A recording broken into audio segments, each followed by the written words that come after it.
Hi guys, Kimberly here with Kimberly Rochelle Photography. So I wanted to make another video that is for people who are just starting out that actually have possibly no clue where to begin.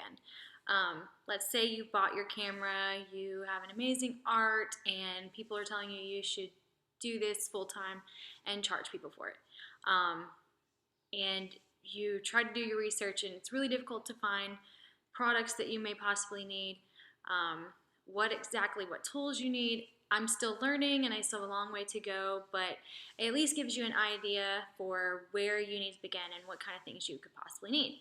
So we'll start with first things first. I have a Canon. I do not have a full frame body. If you don't know the difference between that, that's something you should probably just go research. This is a crop sensor, but it isn't a DSLR. So what I have here is the Canon 70D. It's a crop sensor, like I said. It has the swivel LCD, and I have a battery pack. So what you see here on the bottom is a battery pack that holds 2 extra batteries. If you don't know what this does, you pop it out and it has 2 batteries in there so that you're able to have extra time for taking pictures. I have found that I don't really need it shooting newborn pictures. If you're going to go and you're going to do several photo shoots in a row, or you're going to do wedding photography, it's definitely something you would need. For doing newborn shoots, as long as you're not doing them back to back and doing a full day's work of a calendar, then you'll be okay. So for starting out with, you definitely don't need to start out with. It's just something that you'll need over time as you build your client base and you have a very full calendar. The lens I have on here is not the lens that comes with it. That's a terrible lens. You really don't want that one. This is a 50 millimeter. It's a 1.4. Hopefully you at least know about lenses and know the difference between them and aperture settings and things like that, because it's really, really, really important if you're going to shoot professionally that you learn your aperture settings and your f-stops and all these photography terms that I learned 20 years ago in high school. Took 2 years of photography in high school. Doesn't really do me a whole lot of good now other than the basics, and a lot of it comes back to memory really, really easily once you start reading about it or watching it again. Thank goodness, because it was a really long time ago and I don't really think about those things too much anymore. But definitely your DSLR camera. I have, like I said, the 50 1.4. That's what I use most of the time for my newborn shoots. Hopefully move up to a better lens at some point in time. This is my 85 millimeter. It's a 1.8. This is better for outdoor shoots. It's a small little, kind of a zoom lens here that works really good for outside. It's not like your big zoom lens, but it zooms in pretty good. But you do have to get kind of far back. So for a newborn or indoor studio, it doesn't work very well. This is your kit lens usually.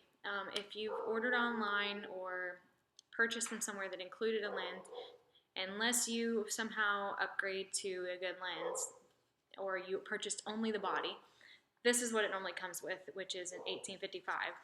The way it feels is completely different. It feels very lightweight. It feels like it's made of cheap material. It is Canon brand. Doesn't really change the fact that it's very average and it's not going to give you the quality or the crispness that you want in your pictures. Other little things you're going to want this little guy to blow crap off of your lens, because yes, stuff gets all over your lenses everywhere. Spray for your lens. Other cleaning tools for your lens. I just have some cheap stuff right now. Especially if you're shooting outdoors, you're going to want a lens hood, protect your lens. A lot of full frame bodies especially would need it for preventing lens flare and things like that. It all depends on your camera and the lens you're using, but I don't really have an issue with that. I carry around extra batteries still in my backpack. And yes, you do want a backpack or a bag to carry it in. I highly recommend going to House of Flynn and finding yourself an Evermore or a Mini or something. They're completely amazing. I haven't gotten one yet. One of these days, I'm certain I will go to the House of Flynn and buy an amazingly gorgeous rose gold bag to carry around in my photography. But until then, I have a basic backpack, which is just awesome.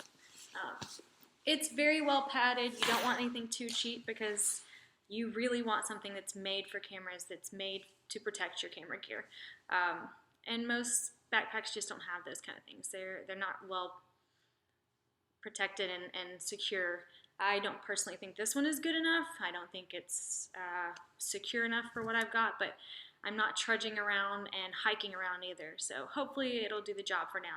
So I can go to House of Flynn, and if you don't know what that is, you can look it up. She has a Facebook page. It's House of Flynn. You can also search Taco Tribe. It's a place where everybody discusses things about photography. We look at what bags we want to buy, and everybody loves tacos and mermaids. It's just a really cool, fun site. It's usually a really positive group to be in. So another thing to look at.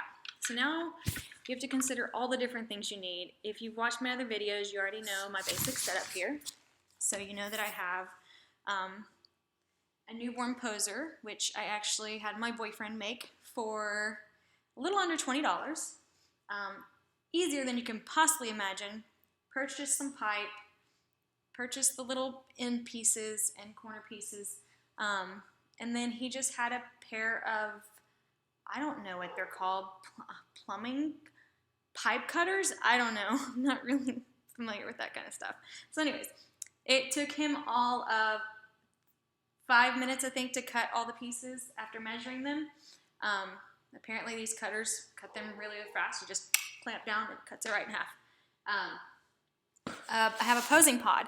I purchased mine from Shoot Baby. There are lots of different vendors out there. You can buy them from Dream Posers, I think. There's lots of them. I did a lot of research, and I found that most of the photographers that I had seen doing newborn purchased from Shoot Baby. The price is about the same, and supposedly the quality is so much better. I know that it does have 2 sections inside to put your bean bags in. Your beanbag filler in, so it makes it very easy. None of them come with your filler, so you do have to buy it online separately. And I will suggest that you buy it early because most places run out. I ordered mine off Amazon. It was a week behind. I'm getting it in stock to be able to get it. Walmart.com did not have it. Local Walmarts didn't have it. Hobby Lobby didn't have it. Joann's didn't have it. Nobody had any, so it was kind of a waiting around game to get it. I think in the future, if I had that kind of issue, I would stuff it with pillows in the meantime. Something to get the job done. If you've seen before, you know some of my other basic setups here. I have my heater sitting here. I turned over one of my props that's looks like a flower pot. And I have it, so there's a little lip here that keeps it from moving. And I have a heater that is made to where if you... I think I have it unplugged. I'm not sure. Oh, there it goes. If you lift it, so if it were to fall over or anything, it automatically turns off. So it's great safety measure. If anything were to ever fall over, it immediately turns off. So I would definitely recommend that if you don't have a standing floor heater or whatever brand you get, either way, that you get one that has that feature that if it were to fall over, it automatically turns off. As many safety precautions I have in place, the better. You see these, lots of clamps. You're going to need a ton of them if you want to pull your things really, really tight. When I'm wanting to pull fabric tight, sometimes I will use every single one of these, and I have them all over the poser just hanging out. So this is a reflector stand, and a lot of people find this confusing. There are videos you can YouTube to figure out how to use it, but it's meant to hold your reflector. So these reflectors that I have back here, these gold things, it's just meant to hold them, and you have to find the right hole to fit it in, because obviously if it's too big, it just falls right out. I'm not going to sit here and mess with it right now to show you. But you do need this, but basically it'll go in one of these holes just like this. It hangs like this, and then you clamp on your reflector to have it stand up next to your posing bag so that you can fill in any light.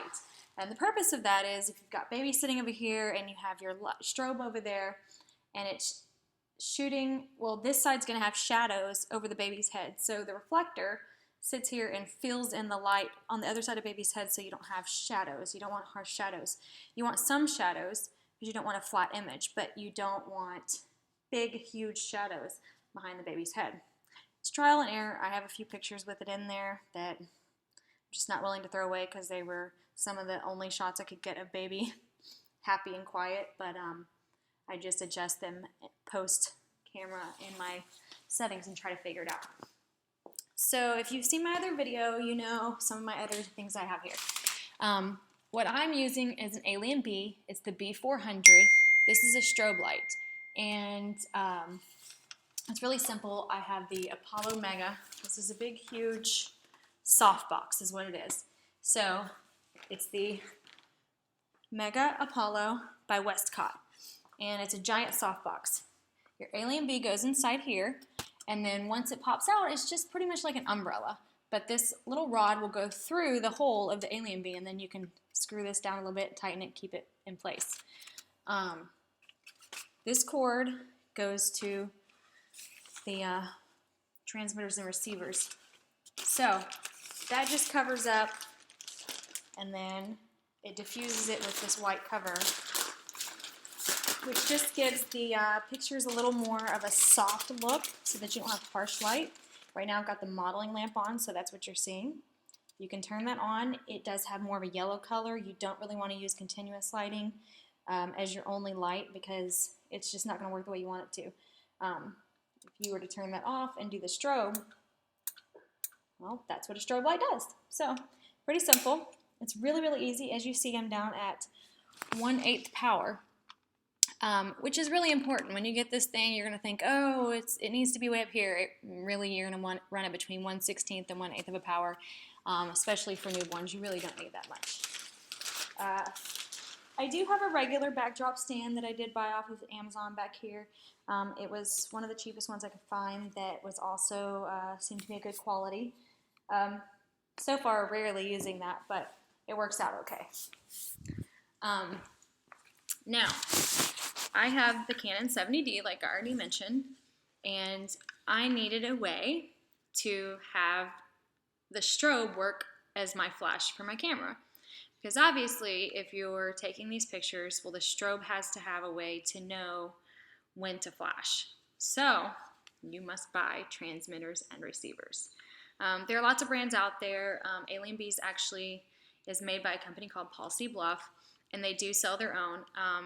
But I was starting out and buying so many different things that I basically just did as much research as possible, found the best quality of things I could for the best price. I didn't want to go really cheap because I don't want to replace things really, really soon, and I didn't want to go really expensive because I just don't have the funds to fund endless amounts of products. So I went with Photix, and Photix was, I think, $123 for the set on Amazon. You do need both pieces. You can't just buy one piece. So that's a question that a lot of people have, and they're not understanding when it comes to buying a strobe light. So if you want to buy a strobe light like the Alien B400, you are going to need these to have it flash. There's no other way to get it to work. You do have to have a transmitter and receiver. This is the only way to do it. This is actually the Photix Strato TTL, so it's a TTL. Once again, just little things you can research here and there to understand what those things do. These were very, very simple. I took them out of the box, popped this one on my camera, put the cord in this one that hooked up to the Alien Bee, and instantly worked. I only had one time that it wasn't working, and it was basically just my camera setting or something had changed, and I had to go through each setting again. Which I didn't have to do initially. So worked really quickly and efficiently out of the box without having to do a lot of learning and researching. So it makes it to where you're able to just pop it on your camera, pop it on your strobe, and begin playing around with it, testing it, and learning your lighting. So there's so many hours of research that I've already done with so many different aspects of this, because 2 years of photography, like I said, doesn't really mean anything when it was 20 years ago. All you know is your basics anymore, and if you have an eye for photography and you have an art for it, then it's almost learning everything all over again. I mean, it was a different era. You know, I learned to process film and work in dark rooms and matte prints and things like that there just isn't an ability to do. Well, you can do it now, but it's not what people are normally doing. So learning everything is just hours and hours and hours of work. So I'm hoping that this video just helps you kind of get an idea of where to go from the beginning, so that you at least know, okay, I need a camera. It needs to be a DSLR. It can't just be some point and shoot. I need a stand. I need a strobe light if I'm going to do indoor lighting. I need transmitters and receivers to make them work. You know, just the basics. So this video is just meant to be just the basics. So I hope it helped you out, and talk to you soon, guys. Thanks.